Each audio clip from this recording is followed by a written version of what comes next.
Back in January of 2023, Man City were on track for a potentially historic season, and following their FA Cup victory over Arsenal, Guardiola told Shiki Begiristain and Ferran Soriano, quote, "For the good of the team, João better be gone by the time the winter market is closed." Less than a year earlier, Cancelo was one of the best fullbacks in the world as he helped to modernize the role even further.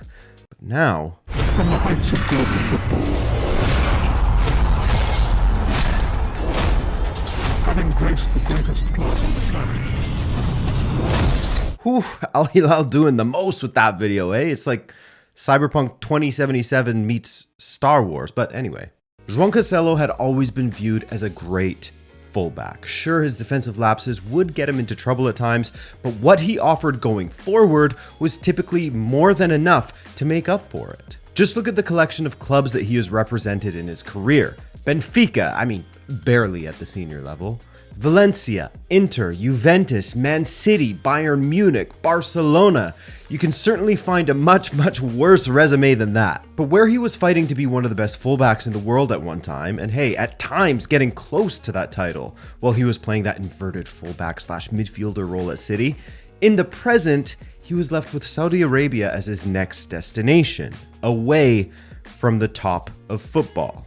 And of course, it goes without saying, you aren't exactly losing at life when you are making something like, 15 million euros per year. But we're talking about the sporting side of things here, of course. And also, there's some choice from him as well. If he wanted to take on lower wages, no doubt he could find something in Europe. But recently, he's had some issues. He had that loan to Bayern, and they didn't bite. He had that loan with Barcelona, and they didn't bite. He had burned a bridge at Manchester City already, so they didn't want to keep him around.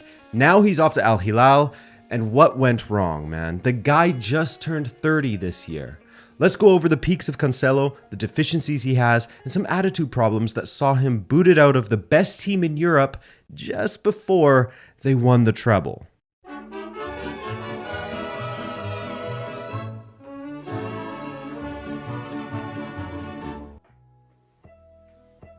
Before we get to the fights with Pep, that's what you want to see, eh? I know. I think it's important to remember something about Cancelo because it sort of explains who he is as a player, both the good and the bad. It will help you understand him more.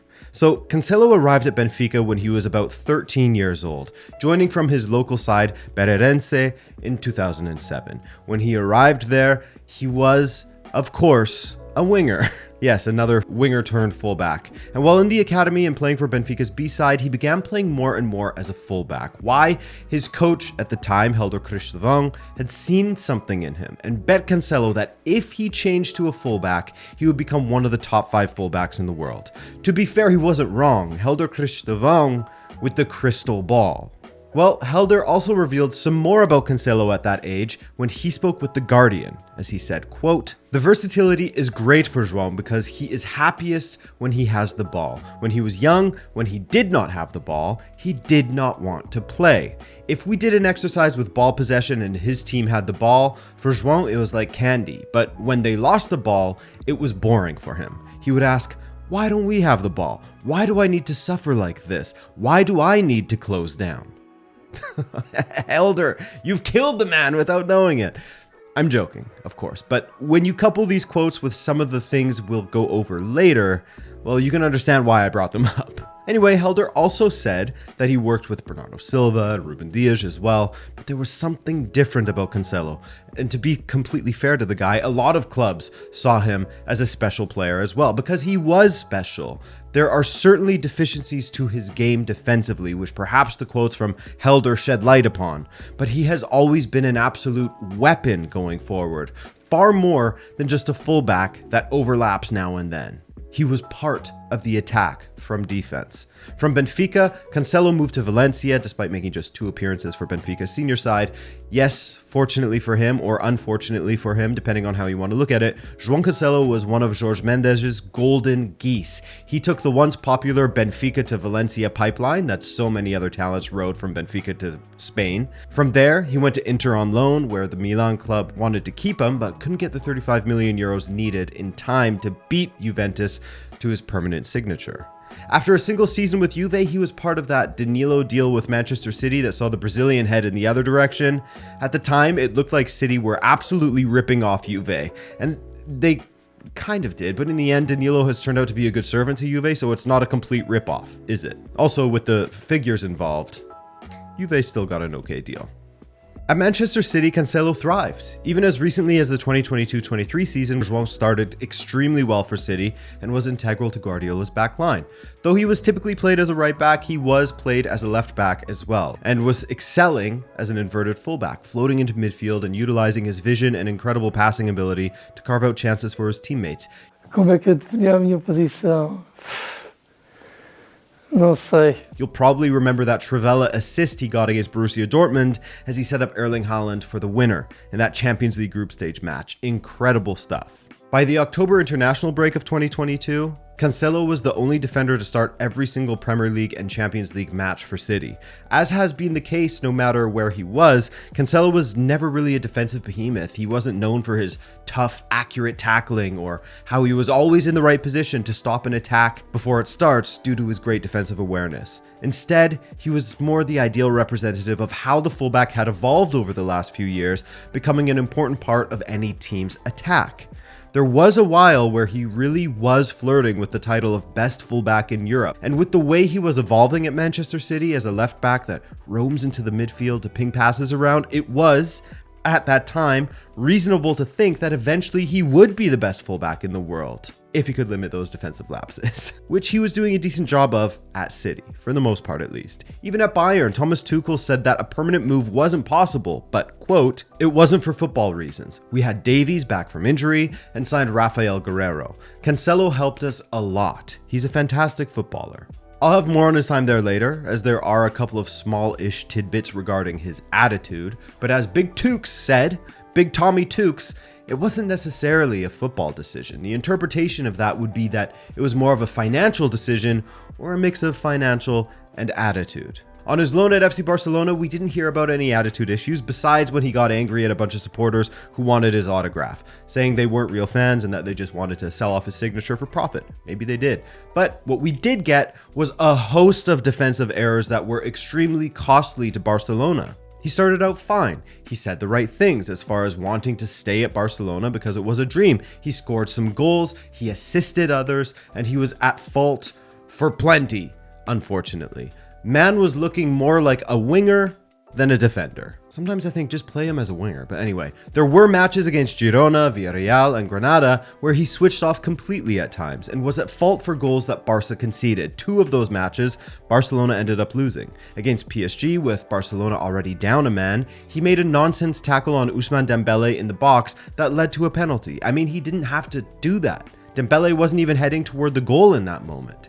Against Real Madrid, he lost track of Lucas Vazquez completely, leaving Cubarsí out to dry and forcing him to put in a tackle that led to a penalty. He lost track of Vazquez again in the second half for Real to equalize and eventually win 3-2. After that, Real Madrid ran away with first place in the league. So it was certainly a really poor run and perhaps made it easier for Barcelona fans to understand why they weren't trying to sign him again.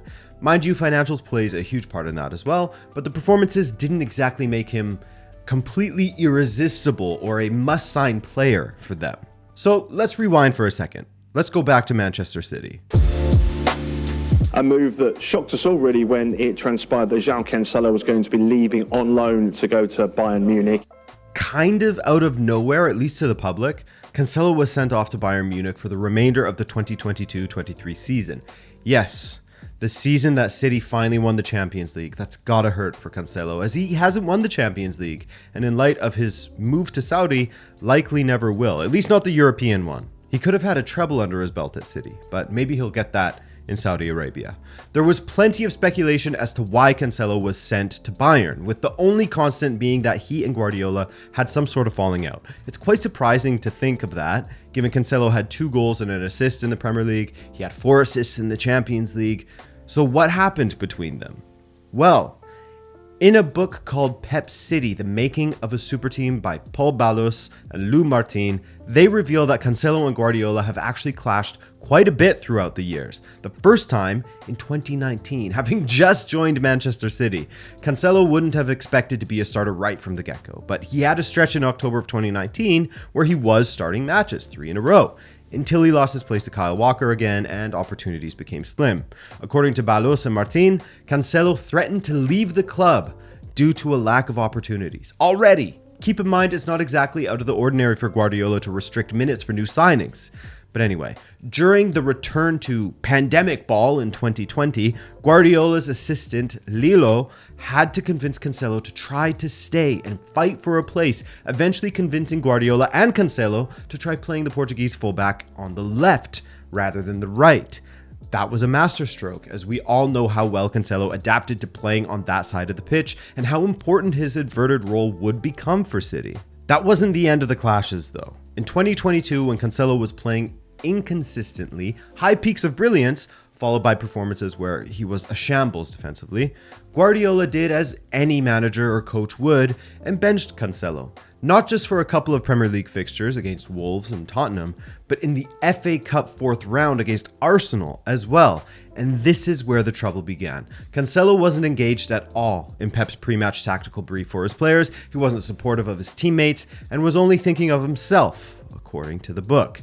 After this match, Guardiola spoke to Ferran Soriano and Shiki Begiristain, saying, quote, "For the good of the team, João better be gone by the time the winter market is closed."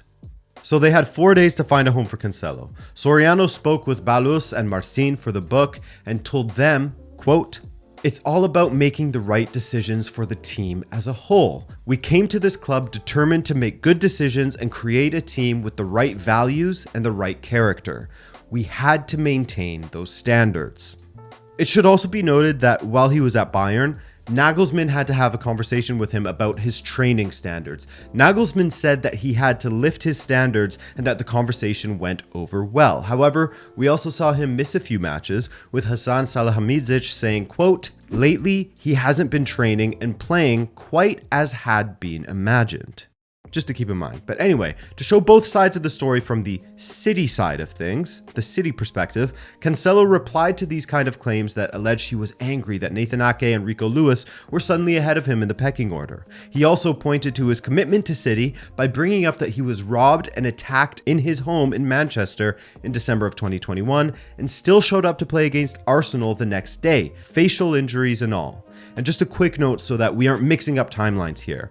That robbery was from the season before Cancelo was sent to Bayern on loan. So the robbery happened in the 2021-22 season. His breakdown with Guardiola began in December of 2022 during the 2022-23 season, and he was sent on loan in January of 23. He brought up the robbery to remind people of his commitment to City, as that no doubt would have been a horrific experience. I can't even imagine. And then to leave his wife and daughter at home while he went away to the Emirates, really, really difficult. In regard to him being jealous of his teammates in January of 2023, Cancelo also said, quote, "Lies were told. I've never been a bad teammate for them, and you can ask either Ake or Rico. I don't have any superiority or inferiority complex towards them, but that's the manager's opinion.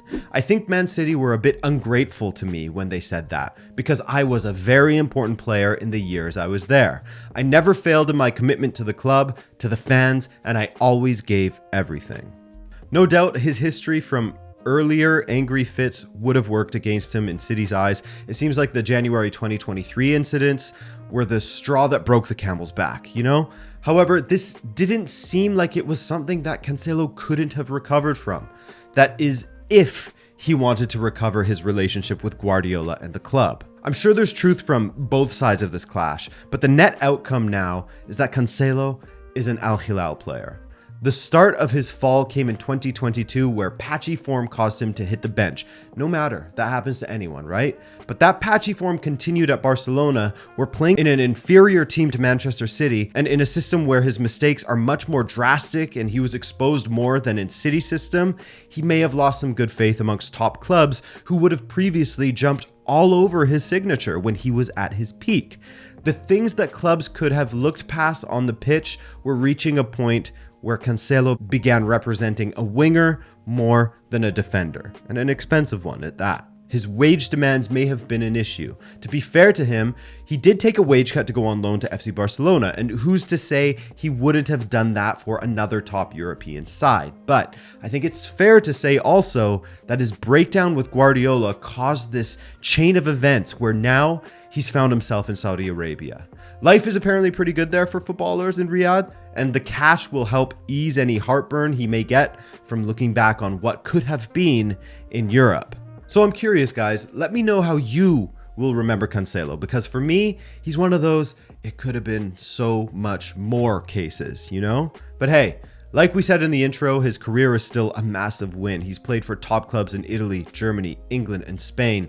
Well, Valencia have fallen off a little bit for sure, but they are certainly a historic club. You can throw Benfica in there as well, but most of his appearances were for the B team, so it doesn't really count for much. Anyways, thanks for watching, guys. Bye.